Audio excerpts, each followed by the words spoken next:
Fala pessoal, bom dia. Hoje é dia 9 de março, quarta-feira a gente está começando mais uma reunião matinal. A gente vai comentar um pouquinho dos destaques aqui no Brasil, lá fora e falar um pouquinho de empresas, além de obviamente falar do fluxo aqui na XP. Mas para começar, falando da parte macro, hoje a gente teve dados importantes ali, principalmente IPCA e algumas questões políticas, aquela questão do Delcídio e da delação ainda dando o que falar, ele citando alguns senadores. Mas para falar um pouquinho mais de tudo isso, eu vou chamar agora o Gustavo Cruz. Bom dia, Gustavo. Bom dia, Kim. Bom dia a todos. Muitos destaques domésticos. Hoje, ao contrário da maioria dos dias, poucos destaques lá fora. Vou passando rapidamente. A gente teve dois destaques assim para tentar mostrar como está o cenário lá fora. As bolsas asiáticas, no geral, fecharam em queda, com algumas notícias ruins vindo da China.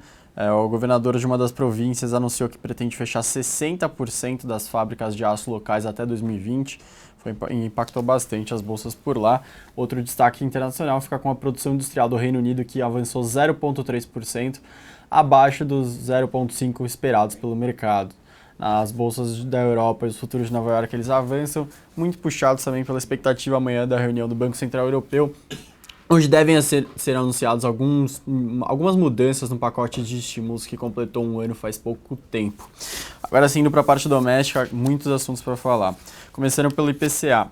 A inflação de fevereiro ficou em 0,9%, a expectativa do mercado era de 0,98%, então veio um pouquinho abaixo. O IPCA 15, lembrando que foi muito acima do esperado, então isso fez com que a maioria dos analistas revisassem suas projeções para o IPCA fechado para o IPCA do mês de fevereiro fechado, e isso provocou um pouco de erro, então 0,9 contra 0,98 aguardado pelo mercado. Em janeiro tinha finalizado em 1,27, então uma pequena desacelerada no IPCA, mas já são 2,18% acumulado no ano, contra 2,48% no ano passado, acumulado até esse momento de fevereiro. Um dos principais pontos que atingiu o IPCA, que fez ele avançar tanto, foi a parte da educação, com a maioria dos reajustes de mensalidades, que veio bem forte nesse ano, impactou bem o IPCA de fevereiro. Outros destaques no campo político agora. A base do governo mudou sua estratégia, então a presidente Dilma e sua base de seu governo já estão mudando a estratégia para a votação do impeachment. Se antes eles achavam que não precisava acelerar tanto, que a situação estava controlada, que a oposição que tinha que se preocupar, que o impeachment estava morto, agora o governo quer votar o quanto antes, eles querem acelerar esse processo. Segundo eles, o discurso mudou, agora para eles está parando o país, eles querem evitar que o país fique paralisado aguardando essa votação, então vote logo. Mas isso sim é uma resposta às prisões recentes do João Santana, a condução do Lula para o inquérito. Desculpa que eu puxei aqui o microfone. Tá tudo certo, produção do microfone? Então o governo mudou a estratégia que quer votar logo a votação do impeachment. Outros pontos na parte na se o campo político realmente está paralisando ou não, o fato é que o governo sofreu dois revés hoje pela manhã, hoje e ontem, na parte econômica. Um foi uma perda de 3 bilhões em receita, uma MP que teria que ser votada no Senado, vai perder a validade hoje.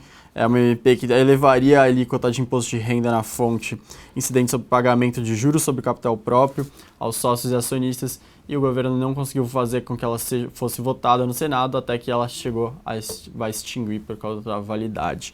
Outro ponto aqui, com a crise política chegando ao seu pico, os governistas acreditam que não tem nenhuma condição de votar a reforma da Previdência agora e já estão convencendo a presidente Dilma a votar apenas no segundo semestre, depois das eleições municipais, estão trazendo um benefício para esse governo cada vez menor. Outro revés para a presidente Dilma.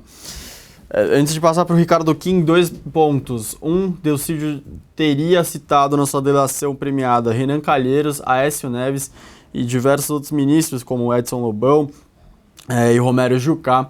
Então, a ver se isso vai se confirmar, mas de qualquer forma é a informação da Folha de São Paulo hoje pela manhã, e também a Folha cita que o Marcelo Odebrecht, em sua possível delação, citaria mais membros do PT e mais membros do PMDB, complicando ainda mais, envolvendo cada vez mais nomes nas delações premiadas. E por último, o presidente Lula hoje vai para Brasília, onde ele vai se reunir com o presidente do Senado, Renan Calheiros, e também com José Sarney, para tentar evitar que o PMDB saia do governo. Ou seja, o PMDB ele tem que convencer o Nacional para esse final de semana marcado, e com todos os acontecimentos recentes, o PMDB está forçando a sua saída do governo, deixando de apoiar a presidente Dilma e podendo votar como queira nos próximos projetos, tanto no Senado quanto na Câmara dos Deputados. Então o Lula está indo para lá para tentar convencer que eles não façam isso. Agora sim, devolver para o Kim. Logo mais a gente se vê no XP Connect. A gente vai mostrar uma nova pesquisa política para vocês e também comentar um pouco mais detalhadamente todos esses acontecimentos da política recentes. Com você, Kim. Obrigado, Gustavo. Obrigado pelas informações. Passando aqui para a parte de empresas, começando com Petrobras. Hoje a gente teve um noticiário fraco aqui na parte corporativa, mas vale citar a questão da Petro, né? O governo ali falando para a Petro investir fora do pré-sal, então insistindo ali em campos menores que estariam sendo subaproveitados. Lembrando que isso aí faz parte daquele pacote de estímulo ao setor petrolífero. Isso aí poderia trazer um pouquinho mais de pressão para a Petrobras fazer investimentos no momento que ela precisa de caixa e o endividamento segue aumentando.